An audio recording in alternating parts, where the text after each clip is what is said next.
Will prices go up for U.S. consumers? Unfortunately, the answer is almost certainly yes, and the effects could be more widespread and lasting than many might expect. Tariffs may sound like a distant, bureaucratic tool used to score political points or protect domestic industry, but their real-world consequences hit directly at the checkout counter, the gas pump, and the dinner table. When import taxes go up, companies that rely on foreign goods, whether they're shipping in tequila or transmission parts, don't just absorb those costs. They pass them on. And it's American families, not foreign governments or corporations, who feel the squeeze first. The reach of tariffs is both subtle and profound. They don't just make imported items more expensive, they have the power to reshape entire supply chains and ripple into domestic prices, too. Take a bottle of whiskey or a crate of avocados. If those goods suddenly face steep tariffs, the price tags at your local store will rise. For some products, especially those from close trading partners like Mexico and Canada, there are no easy or immediate substitutes. And when tariffs cut off or limit the flow of those goods, shortages can push prices up further, even for domestically produced alternatives. Fewer options and tighter supply mean customers compete for what's left, and competition drives costs higher. That effect becomes even more complicated when you look beyond finished products to the components that go into them. For instance, many vehicles are the result of intricate cross-border cooperation. A car assembled in the U.S. may include parts manufactured in Mexico, electronics from China, and upholstery from Canada. Often, these components crisscross the borders multiple times during the manufacturing process.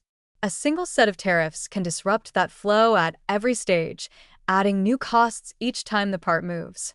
As a result, even vehicles that proudly display a Made in the USA sticker may become significantly more expensive, not because of domestic labor or materials, but because of tariffs applied far upstream in their supply chains. And it's not just luxury goods or big-ticket items. Everyday essentials, fuel, groceries, home appliances, are also vulnerable. Consider something as routine as filling up your tank or shopping for breakfast. Tariffs on imported fuel or food products like maple syrup and avocados won't just affect occasional indulgences. They'll chip away at the cost of living day by day. Suddenly, families may find themselves budgeting more for the basics, tightening belts not because of inflation or economic slowdown, but because of a policy choice that was supposed to protect them. In theory, tariffs are meant to give domestic producers a competitive edge by making foreign goods less attractive. But in practice, it's often more complicated. Many American businesses rely on international suppliers because they offer better pricing, more efficient production, or specialized goods not readily available at home. When those supply chains are disrupted, domestic producers can't always step in immediately, or at the same cost. That delay or gap in availability creates artificial scarcity and, with it, inflated prices.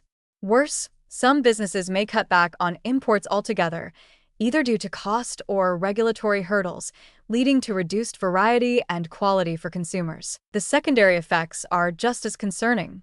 As prices rise, consumers buy less. As demand drops, businesses lose revenue. Layoffs or wage stagnation may follow. In a worst-case scenario, rising costs across industries combined with declining consumer spending could slow down the broader economy, an ironic outcome for policies that often claim to strengthen it. And while some argue that the end goal is to make America more self-reliant, that too comes with risks. Domestic production doesn't scale overnight. It takes time, investment, and a workforce ready to meet the demand.